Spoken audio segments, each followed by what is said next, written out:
10 o'clock this morning opposite the Maitland Girls High School on the Morpeth Road, East Maitland. Police believe the Silver Lancer carrying an 18-year-old man and a 16-year-old youth veered onto the wrong side of the road and crashed into the oncoming Renault. The two were unhurt in the accident. The Renault carried 2 adults and a 2-month-old baby girl. All 3 are reported to be in a satisfactory condition in Maitland Hospital. The man and woman suffered fractured pelvises, while the baby sustained slight head injuries.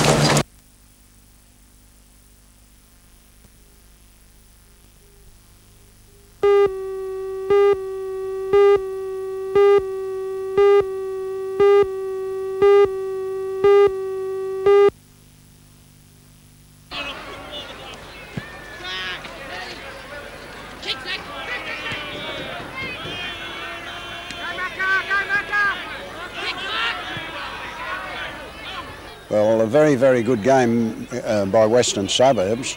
Warners Bay's performance very, very poor. Playing behind the man, playing the man, not really playing football at all.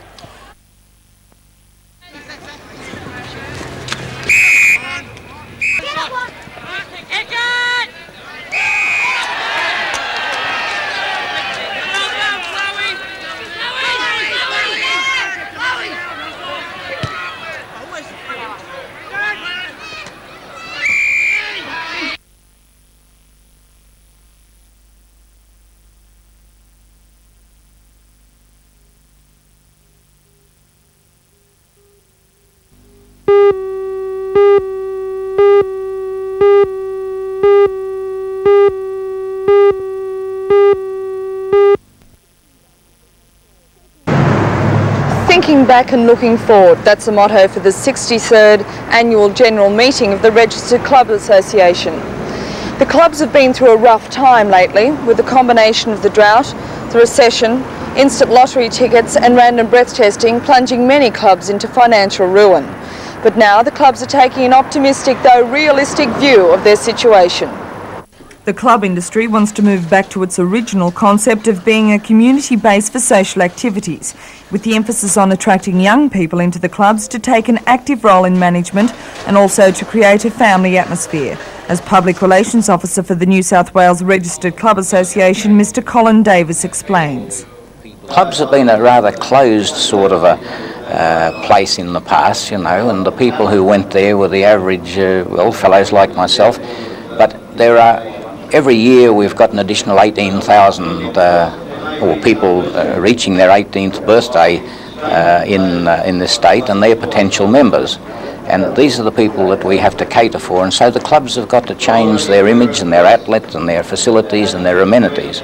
We also have to provide more facilities for the families, to get the families in, so that the clubs in effect get back to what they were really intended for.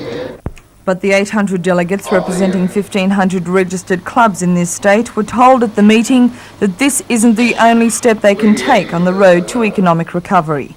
Modernisation of equipment is also an important component in the scheme, with video jukeboxes and brighter, louder poker machines to attract the masses. More food for thought was the need for a more professional approach to be taken in management, not only on a salaried, but also on a board level. The industry concedes that some smaller, less efficient clubs will fall by the wayside, but it hopes the survivors will come out even stronger than before. The clubs are going to survive. We're going to lose a few clubs, that's inevitable, but then some people say there are too many clubs.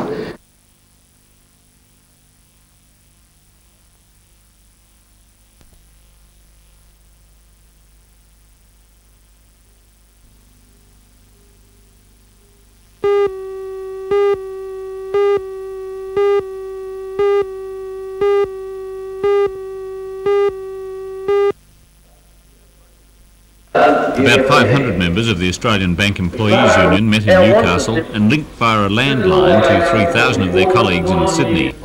The main thrust of today's meetings was that banks are making both structural and technological changes without discussing them with their employees. Bank employees say this means their positions are becoming just a job rather than a career. The combined meetings endorsed a 10-point resolution to be discussed with all banks. Demands in the resolution ranged from increased recruitment of school leavers to a ban on retrenchments and consultation on changes in the industry.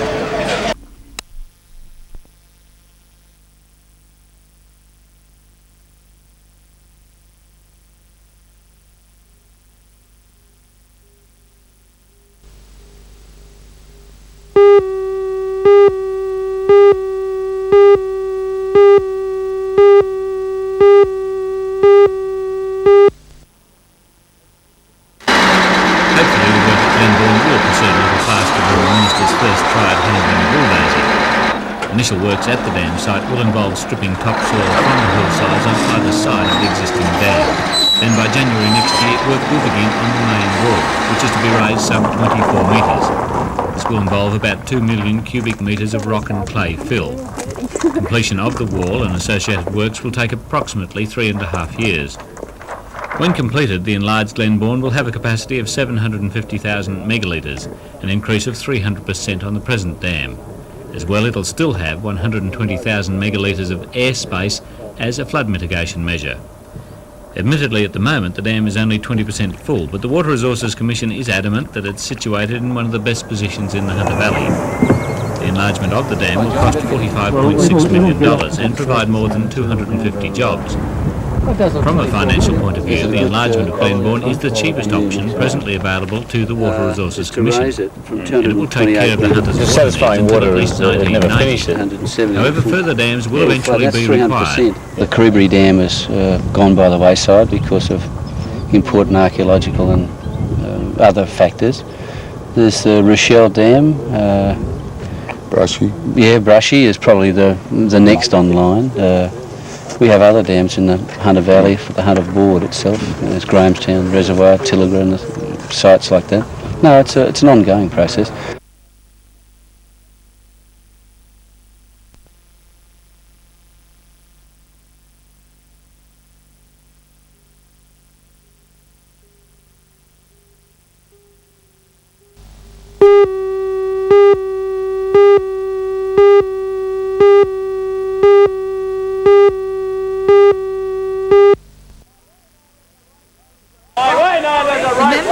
And venturous scouting groups decided to don these authentic costumes to show people that Australia's history is as interesting and exciting as any in the world. With the use of fake ammunition, bright costumes and a lot of shouting, the Rovert Historical Reenactment Group stole the show at the Jules Public School fete. The battle between the defiant bushrangers and the righteous troopers made for some anxious moments, especially when your gun refuses to fire, as it's hard to be rebellious without bullets. One by one the bushrangers fell, and in true Hollywood tradition, good once again triumphed over evil.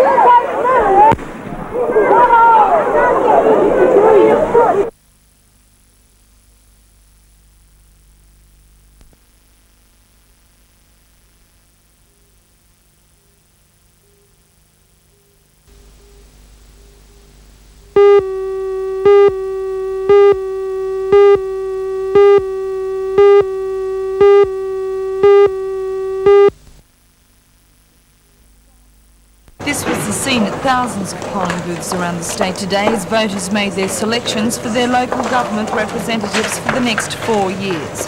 Previously, elections were held every 3 years, but it's hoped the change will have a more stabilising effect on councils. Polling booth supervisors say there's been a steady stream of people filling out their ballots all day, with most people realising that voting was compulsory.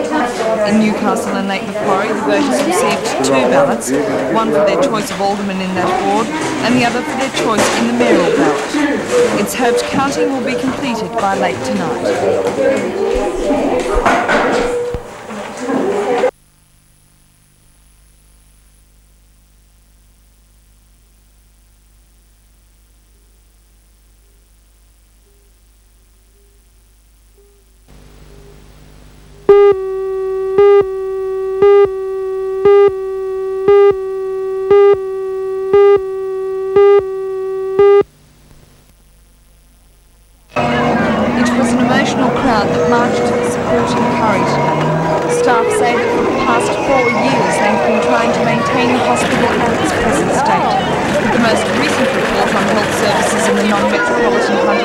recommends that some 50 acute beds be taken over by ear, nose and throat clinicians and that the hospital be converted to a sub-regional centre in that field. The nurses claim that it's also been proposed that the hospital's pathology unit be closed, leaving only an outpatient service.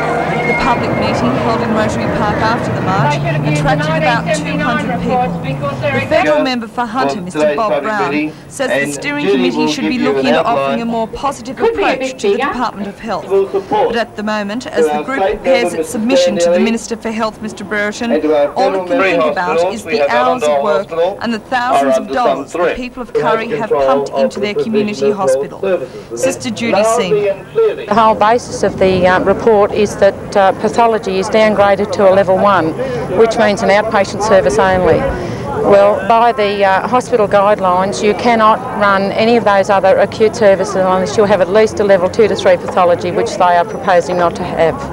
They're hoping to stop that altogether.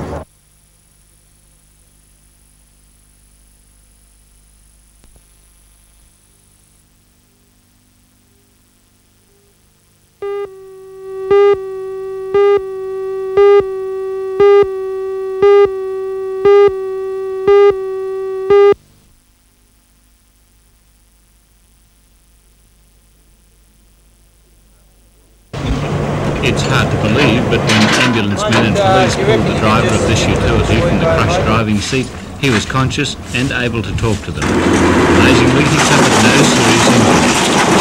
The utility had slammed into the rear wheels of a parked semi-trailer with such impact it bent the back axle of the semi. Even experienced rescue personnel were surprised the accident did not have more serious consequences.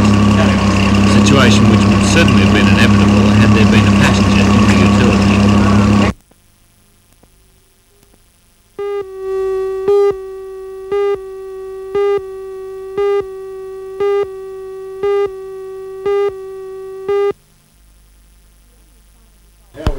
The only final results have come from Port Stephens Shire Council. The new makeup is 4 ALP and 8 independent councillors. 2 from the old council, councillors Roy Wood and Jack Johnson, have failed to be returned. Altogether there are 8 new faces. The surprise result of the weekend's counting has occurred in Cessnock, where the ALP fared badly, losing 3 seats, including one held by the outgoing Mayor, Alderman Eric Fitzgibbon, who lost the mayoral position to Alderman Gordon Williams. The new mayor believes the independents won on the issues they put forward. We propose to improve our roads. I think people are vitally concerned about our roads, and improvement is needed, and it will be one of our main priorities. The Lord Mayor, Alderman Joy Cummings, has been sworn in again and will retain the position for another 4 years. She's set to become one of the city's longest-serving Lord Mayors. The Citizens Group has gained control of the Newcastle Council, possibly by 10 or 11 seats. On Thursday, the new Maitland Council will elect a mayor and deputy mayor. Counting here is still underway. And there's still no firm indication on the outcome of voting on Lake Macquarie Council. It still looks as though the ALP will hold the balance of power with the mayor's casting vote. A better indication of the results should be known later today. It has been checked on, but I haven't got the results of the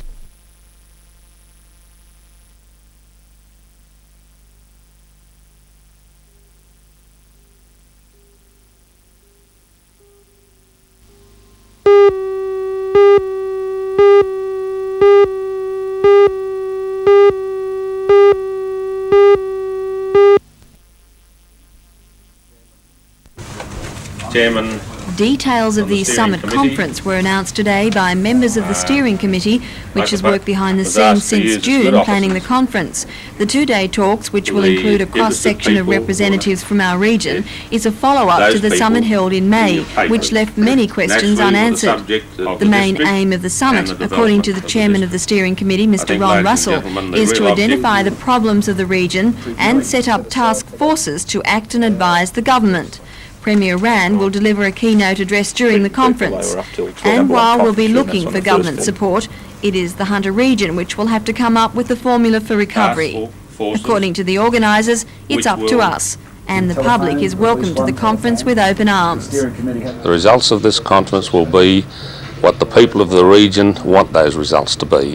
The mechanism has been set up, and I believe that if the input is as it should be, we should expect some results for this region which will help the unemployed and help the development of this region.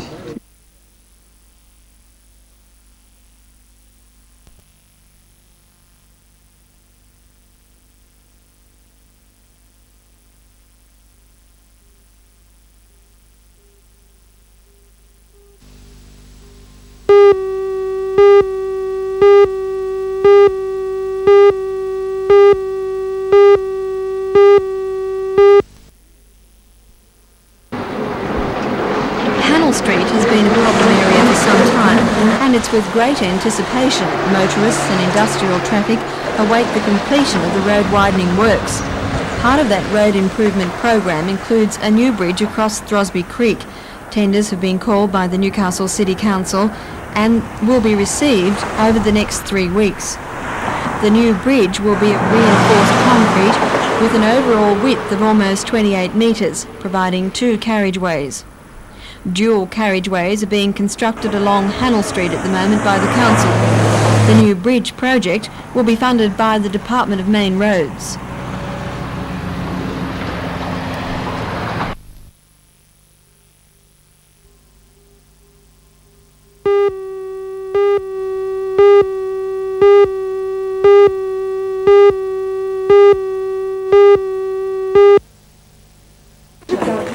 Women's action against global violence began in Sydney and now claims members throughout Australia. On the 11th of November, the group is planning a march on Pine Gap, calling for the removal of the US base from Australia. Organisers of the march say men will be welcome, but they want the roles reversed, the men staying back at camp to prepare food and care for children, while the women go out and protest. Why was it necessary to form another group? There would seem to be other groups with similar objectives. Well, it seemed very important to us as women to form a group because we felt that our ways of expressing our feelings and primarily our anger at the global situation, because we really feel we're on the edge of extinction, we felt that women presented these arguments in a different way, in a much more creative way, in a much more visible way. So we felt that we should start a group. And also we were very highly motivated by the women in England, the Greenham Common women, by what they had achieved. Mobilising 30,000 women to the base in England was a very energising thought. So we formed a group.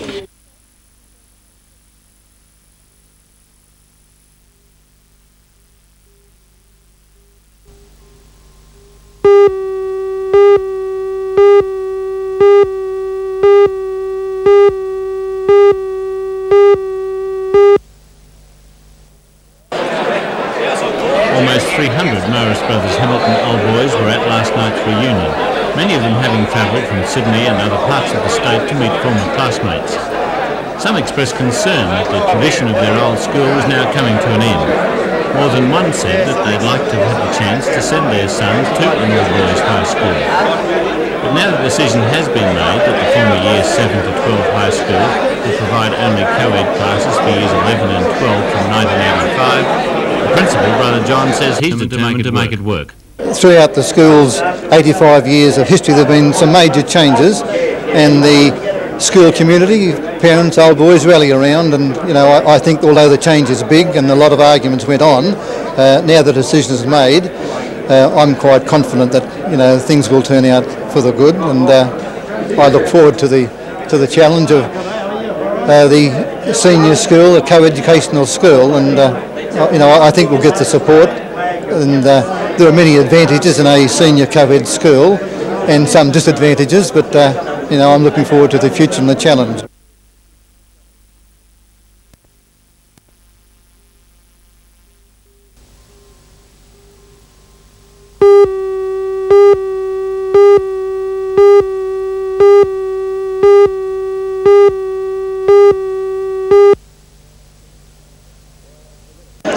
Well, it's a little bit sad to see teams such as Newtown and Western Suburbs being chopped from the competition, such tradition in those clubs, but I think now is the time, with all the upheaval that the league's had, now is the time, if their image is going to be uplifted, that they've got to really forget about sentiment and take fairly serious business decisions, and that's obviously what they're doing. So I think it can only be a better thing for the league in the long run. Those sides just can't just can't support themselves. And that's the way it has to be now. The league has to be totally professional. If the league doesn't sort of look to a business angle and look at it totally professionally, well, I think people will just continue to take the league as a joke, the administration side as a joke, and this hard decision that they've taken is one that they've been reluctant to take in the past. So I think hopefully it's a step in the right direction, sad as it may be, for Sydney Rugby League and for the league all round. Do you ever wish you were still out there? I look at the fellas these days and the way the superb athletes that they are these days, and to get to that state of fitness, and I think, brother, thank heavens I played in the 60s and the early 70s. The total commitment that they must give to their coaches now, you know, they talk about $40,000, $50,000 a year. Well, they deserve every dollar they get, and I'll say good luck to them.